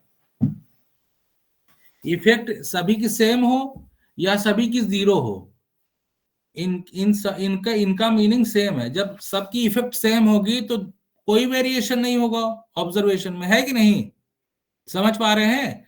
जैसे अगर यहाँ 0 ना लिखा जाए, अगर यहाँ 0 ना हो तो इसका मतलब ये नहीं है कि ये नल हाइपोथेसिस नहीं होगा, ठीक है। मतलब वेरिएशन तभी आएगा ना जी, जब इनके बीच में डिफरेंस होगा, इनके वैल्यूज में। जब इनके वैल्यूज में डिफरेंस ही नहीं होगा तो कहां से वेरिएशन आएगा, है कि नहीं? तो अल्टरनेटिव हाइपोथेसिस क्या बन जाएगा कि एटलीस्ट 2 इफेक्ट हो, वो दोनों क्या हो? डिफर हो, उनमें डिफरेंस हो, तो सेम ना हो। तो जब सेम ना होगा, जाहिर सी बात है कि there is a effect of any treatment. एक ट्रीटमेंट का इफेक्ट पड़ रहा है, या एक रो का इफेक्ट पड़ रहा है, या एक कॉलम का इफेक्ट पड़ रहा है, ठीक है। अब इसमें क्या है, आप एफ वैल्यू निकाल लोगे तीनों का, रो का, कॉलम का, ट्रीटमेंट का। अब ये कैलकुलेटेड वैल्यू होगी, टैबुलेटेड वैल्यू निकाल करके टेबल से या जैसे भी निकाल के आप कंपेयर कर लीजिए, देख लीजिए नल हाइपोथेसिस रिजेक्ट हो रहा है या नहीं हो रहा है, ठीक है। अब इसमें भी एग्जांपल देख लीजिए, हमने एक लिया 5 लेवल्स ऑफ फर्टिलाइजर्स, मतलब ट्रीटमेंट्स एक ही ट्रीटमेंट से, लेकिन उसके 5 लेवल लिए गए। लेवल मतलब क्या है कि जैसे मान लीजिए कि एक एक एक्सपेरिमेंटल, एक एग्रीकल्चरल फील्ड है, एक प्लॉट पे मैंने 5 किलो डाला, दूसरे प्लॉट में 4 किलो डाला, तीसरे प्लॉट में 3 किलो डाला, चौथे प्लॉट में 2 किलो, लास्ट वाले में 1 किलो। समझ पा रहे हो? लेवल्स का मतलब ये है कि इनका जो इनका अमाउंट है वो उनमें डिफरेंस है। जब फर्टिलाइजर आप थोड़ा सा डालोगे और किसी में ज्यादा डालोगे तो जो यील्ड है उनमें डिफरेंस तो आएगा ही आएगा। तो इस तरीके से भी ट्रीटमेंट बनाया जाता है। मैंने ये नहीं कहा था कि हमेशा ट्रीटमेंट अलग ही होगा, जैसे फर्टिलाइजर अलग अलग होते हैं ना, नाइट्रोजन, फास्फोरस। इसमें बस एक ही फर्टिलाइजर है, बस उसको वेरी करा दिया गया है अपने आप, 1 किलो, 2 किलो, 3 किलो, 4 किलो ले लिया गया है, तो ये खुद एक ट्रीटमेंट बन गया अलग अलग। अब यहाँ पे 5 ट्रीटमेंट हैं, तो अब एक बात बताइए, यहाँ पे रो और कॉलम कितने होंगे? 5-5 होंगे। तब जब रो और कॉलम 5-5 होंगे तो टोटल ऑब्जर्वेशन आपको कितने मिलेंगे? 5 × 5 मतलब 25 ऑब्जर्वेशन, ठीक। अब इसमें क्या बोल रहा है कि test whether there is any significant difference in the means due to three factors, one is row column and treatment. Treatment में क्या लिखा है? फर्टिलाइजर, जबकि यहाँ फर्टिलाइजर नहीं होगा, यहाँ होगा लेवल ऑफ फर्टिलाइजर। ठीक, अब देखो इसमें भी null hypothesis alpha 1 alpha 2 dot dot 0 gamma 1 gamma 2 gamma beta 1 gamma 1 ये भी 0। अल्टरनेटिव में क्या है? एटलीस्ट 2 रोज का जो इफेक्ट है वो सेम ना हो, एटलीस्ट 2 कॉलम्स का इफेक्ट सेम ना हो, और 2 ट्रीटमेंट्स का इफेक्ट सेम ना हो। सिंपली सबसे पहले आप क्या करोगे, आप एम स्क्वायर की वैल्यू निकाल लीजिए। एम अपना 5 है, टोटल सम ऑफ स्क्वायर निकालना है, sum of square due to column निकालना है, रो निकालना है, ट्रीटमेंट निकालना है, फिर एरर वाला निकाल लीजिए। उसके बाद आप एनोवा टेबल बना लीजिए। एनोवा टेबल में डिग्री ऑफ फ्रीडम आपके 5 ट्रीटमेंट है तो रो का भी 5 हो जाएगा, कॉलम का 5, तो डिग्री ऑफ फ्रीडम क्या हो जाएगी? 5 में से 1 सब्ट्रैक्ट कर दीजिए, 4 4 4 आपके कितने हो गए? और टोटल आपके ऑब्जर्वेशन कितने? 25। तो 25 तो टोटल की डिग्री ऑफ फ्रीडम हो जाएगी 25 माइनस 1 24। तो 24 ये हो गया, और फिर वो ऐड सब्ट्रैक्ट कर देंगे आपके 12। तो एरर का डिग्री ऑफ फ्रीडम क्या हो जाएगा? 12। तो सम ऑफ स्क्वायर आप निकाल ही लेंगे, उसमें डिग्री ऑफ फ्रीडम से डिवाइड कर देंगे तो मीन सम ऑफ स्क्वायर निकल गया। तो इसी तरीके से एफ रेशियो मिल गया। अब एफ रेशियो मिलने के बाद ही आप तुरंत कैलकुलेटेड और टेबुलेटेड का वो कंपेयर करा के अब जैसे इसी में निकाला गया है, आप देख सकते हैं कि एफ रेशियो हमारा जो है वो लेस देन है टेबुलेटेड से। तो इसका मतलब ये है यहाँ पे नल हाइपोथेसिस हम रिजेक्ट नहीं कर पाएंगे। तो इसका मतलब ये है कि रो का कोई फर्क नहीं पड़ रहा है यील्ड प्रोडक्शन में।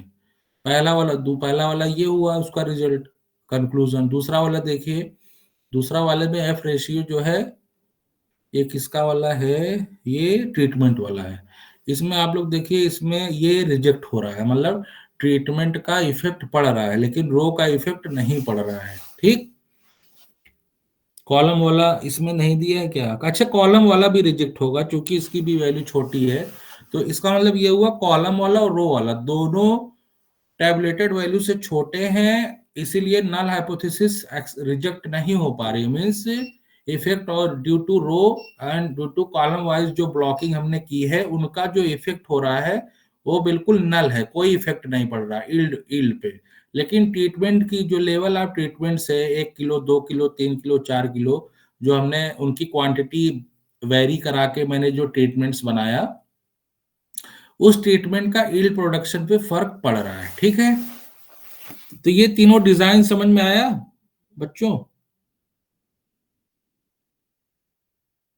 Hello, yes sir. तीनों डिजाइन समझ में आया? अगर कल वाला लेक्चर अच्छे से समझ में आया होगा तो ये आज वाला भी समझ में आ ही गया होगा। कहीं कोई कंफ्यूजन हो तो आप लोग पूछ सकते हैं।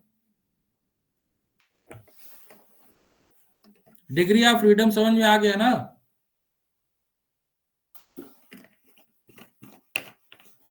बताइए, डिग्री ऑफ फ्रीडम आया समझ में? Yes sir. कोई कंफ्यूजन हो तो आप लोग पूछ सकते हैं ना। डिग्री ऑफ फ्रीडम ही थोड़ा सा कंफ्यूजिंग था, वो मैंने बता दिया, और बाकी ये सब आप लोग जानते ही हैं। F ratio, F value calculated और टैबुलेटेड क्या होती है ये सब आप लोग जानते ही हैं। तो कहीं और कोई कंफ्यूजन हो? अच्छा, एक चीज इसमें मैं आप लोगों को बता देना चाहता हूँ। ये जो सेल आप देख रहे हैं ना, कभी कभी क्या होता है, ये आप लोग सेल देख रहे हैं जो जो एग्जांपल लिया गया है ये 37.5। तो ये है ना, जैसे एक सेल में आपके एग्जाम, मतलब आपको एग्जाम में कभी कभी ऐसे देगा LSD with one observation in each cell. ठीक है, एक सेल में बस एक ही ऑब्जर्वेशन हो, या क्वेश्चन ऐसे दे देगा कि एक सेल में सेम ऑब्जर्वेशन हो। मतलब सर ये अगर एक, एलएसटी में एसएस रो एसएस कॉलम और एसएस ट्रीटमेंट कैसे निकाला?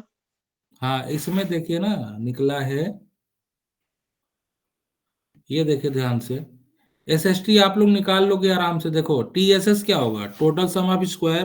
तो जितने ऑब्जर्वेशन आपको है, जितने ऑब्जर्वेशन आपके पास है, वो जो बना हुआ है मतलब एक टेबल बना है ना रो कॉलम का, उसमें कितने सेल हैं, एम इंटू एम सेल है, एम स्क्वायर। तो जितने ऑब्जर्वेशन है उनका स्क्वायर करके सभी को सम कर लो। ठीक है, सभी का सम कर लोगे तो जो आपका आएगा ना ऑब्जर्वेशन, वो आप उसको हम लोग क्या बोलेंगे। सर एग्जाम्पल से बता सकते हैं क्या? हाँ, ये एग्जाम्पल दिया हुआ है, देखो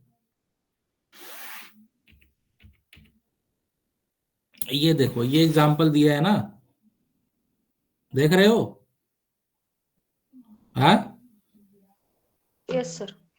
ये एग्जाम्पल देखो, तो इसमें देखो कितने ट्रीटमेंट है, 5, A B C D E, 5 treatment है कि नहीं? Yes sir. अब हमको पहले ट्रीटमेंट के लिए जितने ऑब्जर्वेशन है उनका स्क्वायर निकालना है। तो एक देखो पहला ट्रीटमेंट ए है, तो एक ए ये मिल गया है ना, इसका स्क्वायर, ये दूसरा ही मिल गया, इसका स्क्वायर, ये तीसरा ही मिल गया, इसका स्क्वायर, और ये 28.2 का स्क्वायर। अच्छा, आप लोगों के पास कैलकुलेटर है या कुछ रो भी है? बाय सम का स्क्वायर, ओके। हाँ, 24, जैसे देखो पहला ट्रीटमेंट लो ए, तो इसका स्क्वायर 24.2 का स्क्वायर। अब इसमें दूसरे वाले कॉलम में देखो 27.4 का स्क्वायर प्लस 26.9 का स्क्वायर प्लस 28.2 का स्क्वायर प्लस 30.3 का स्क्वायर, ये हो गया है ना। प्लस अब बी वाले ट्रीटमेंट ले लें, 37.0 का स्क्वायर, इसमें आ जाए 38.4 का स्क्वायर, इसमें आ जाए 34.2 का स्क्वायर, इसमें आ जाए 36.6 का स्क्वायर, इसमें आ जाए 34.5 का स्क्वायर। समझ गए? सभी यूज हो रहा है कि नहीं? रो भी यूज हो रहा है, कॉलम भी यूज हो रहा है। ठीक है, अब सी वाला ट्रीटमेंट पे आ जाओ। ये एक यहाँ मिल गया 34.8 का स्क्वायर, यहाँ मिला 35.9 का स्क्वायर, यहाँ मिला 36.8 का स्क्वायर।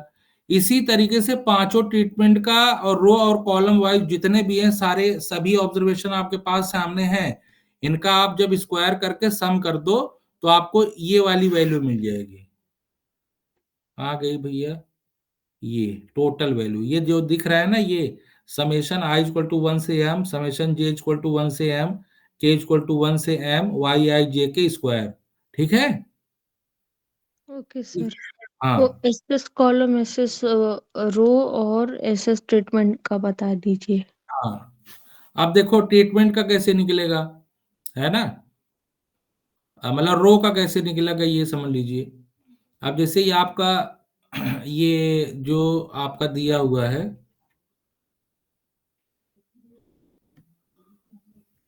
इसमें आप लोग ध्यान से देखिए, ये जो हमारा, पहले तो ये समझिए ये क्या है, वाई आई जो अपना डॉट है, वाई आई डॉट डॉट, इसको इसमें देखिए क्या बोला जा रहा है, टोटल ऑफ द आईएथ रो ना, टोटल फॉर द आईएथ रो, ये दिख रहा है आपको साफ साफ, वाई आई डॉट डॉट, इसका मतलब क्या है, टोटल फॉर द आईएथ रो ना।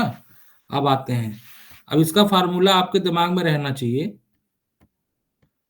ये है रो वाला है ना, तो इसमें देखो इस नहीं, कॉलम वाला है, तो इसका देखो फार्मूला क्या है, 1/m summation I equal to 1 से m Y I dot dot square minus G square upon n। G G क्या है, ग्रैंड टोटल है, ये आपको पता है, जितने ऑब्जर्वेशन है सबका समेशन कर दो, आपका ग्रैंड टोटल मिल जाएगा। एक ये पता, और n भी पता है, तो n m square equal to n। तो अब देखो एग्जाम्पल से हम लोग कैसे समझेंगे। देखो ये पहला रो है, कॉलम है, ये पहला कॉलम है ना, तो इन सभी का क्या कर दें, ऐड कर दें। तो 37.0, 37.3, 34.8, 31.3, 24.2, इनका जो ऐड करोगे वो आपको टोटल मिल जाएगा, है कि नहीं? हाँ सर, एक कॉलम सम हो गया सबके। ना, हाँ, तो सभी को ऐड कर दोगे तो कितने आपके वैल्यू मिल जाएंगे, टोटल 5, एक ये, एक ये, एक ये, एक ये, एक ये। अब इनका स्क्वायर करके सबको सम कर दो और कितने से डिवाइड कर दो, 5 से, है ना। फिर माइनस जी स्क्वायर था, जी क्या है, सभी का sum upon M square. M क्या है, एम स्क्वायर यहाँ पे क्या होगा, 5 × 5 मतलब 25। 20। तो ये आपका एसएससी मिल गया। सिमिलरली एसएसआर कैसे मिलेगा, देखो 37 पहले वाले रो में आ जाओ, 37.0, 35.9, 30.9, 28.2, 35.8, इन सबको ऐड कर दो, ठीक है। यहां से शुरू करो, सबको ऐड कर दो, एक वैल्यू ये मिल जाएगी। फिर इन इस वाले रो में जितने भी वैल्यूज है इनको ऐड कर दो, यहां मिल जाएगी। तो इसी तरीके से आपको 5 वैल्यू इसमें भी मिल जाएगा। तो इनका भी स्क्वायर करके एडिशन सभी को सम कर दो, फिर एम 5 से डिवाइड कर दो, फिर minus grand total square upon N, N means M square, ठीक। तो आपको एसएससी मिल गई। और एसएसबी आपको कैसे मिलेगी, पहला ट्रीटमेंट लो, इसका स्क्वायर, इसका स्क्वायर, इसका स्क्वायर, इसका स्क्वायर, इसका स्क्वायर, सभी को स्क्वायर करके 5 से डिवाइड कर दो, हो गया। समेशन भी करो, फिर 5 से डिवाइड कर दो, फिर माइनस ग्रैंड टोटल मतलब G square upon M square या एन लिख दो। तो ये आपका एसएसबी वो मिल गया, आपको एसएसटी मिल गया। अब आपको एसएससी मिल गया, एसएसआर मिल गया और एसएसटी मिल गया। और टोटल क्या होगा, टोटल में आपको बता दिया मैंने, टोटल सभी का स्क्वायर, फिर उनका समेशन, फिर माइनस ग्रैंड टोटल का स्क्वायर अपॉन एम स्क्वायर। तो ये आपको TSS, total sum of square.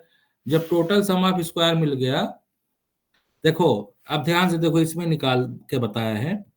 TSS आपका क्या हो गया, सभी का square minus grand total upon N, मतलब जी स्क्वायर अपॉन एन। तो इसकी वैल्यू क्या आ गई, 429.67, ठीक। और एसएसआर देख लो, सभी का स्क्वायर कितने से डिवाइड किया, 5 से, जो मैं बता रहा था। इसकी वैल्यू क्या आ गई, 27.27। कॉलम का देख लीजिए, सभी का स्क्वायर, फिर सम, फिर 5 से डिवाइड, जो भी आएगी 22.41। ट्रीटमेंट का देख लीजिए, सभी ट्रीटमेंट वाला ले लो, और फिर उनका सम कर दो, है ना। फिर 5 से डिवाइड कर दो, फिर देख लो, फिर वो आपका एसएससी कैसे निकलेगा, ट्रीटमेंट का निकल गया, रो का निकल गया, कॉलम का निकल गया। तो फिर उसी तरीके से आप क्या कर दो, इनको ऐड करके फिर टीएसएस में सेपरेट कर दो, तो आपको एसएससी मिल गया। तो आपको क्या मिल गया, एसएसआर मिल गया, एसएससी मिल गया, एसएसटी और एसएसई मिल गया। आराम से एनोवा टेबल बन जाएगा, है ना, समझ गए। ओके। और कहीं कंफ्यूजन हो तो पूछ लीजिए।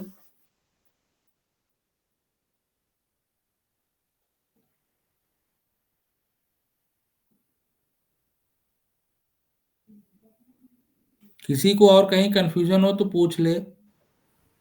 सर इसमें इंटरेक्शन चेक नहीं करते एलएसडी आरबीडी में, वो फैक्टोरियल के बाद ही करेंगे जैसे हाँ, इंटरेक्शन जब होगा, जब हमें जो ऐसा ट्रीटमेंट, इंटरेक्शन भी एक ट्रीटमेंट है। इंटरेक्शन वाला फैक्टर हम जब चेक करेंगे, उसके लिए अलग से मॉडल बनेगा, और वो हमारा आता है फैक्टोरियल मॉडल में, ठीक है। Okay sir. फैक्टोरियल जब पढ़ेंगे, फैक्टोरियल डिजाइन जब पढ़ेंगे, तो उसमें हमारा इंटरेक्शन वाला आएगा। अभी केवल हम लोग जो अलग अलग सेपरेटली जो इफेक्ट पड़ रहा है, अलग अलग फैक्टर का जो इफेक्ट पड़ रहा है, उसका केवल हम लोग मॉडल में इंक्लूड कर रहे हैं। इंटरेक्शन वाला अभी नहीं कर रहे हैं, इंटरेक्शन वाला जब करेंगे तो उसका अलग मॉडल होगा, ठीक है। Okay sir. अभी तक जितना पढ़ाया है, कहीं कंफ्यूजन हो पूछ सकता है कोई भी।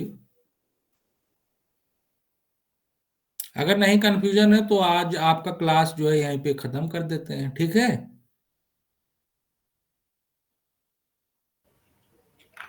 Okay sir. और अगर आप लोग कहेंगे तो ये मैं आपको इसका पीडीएफ भेज देता हूँ, यही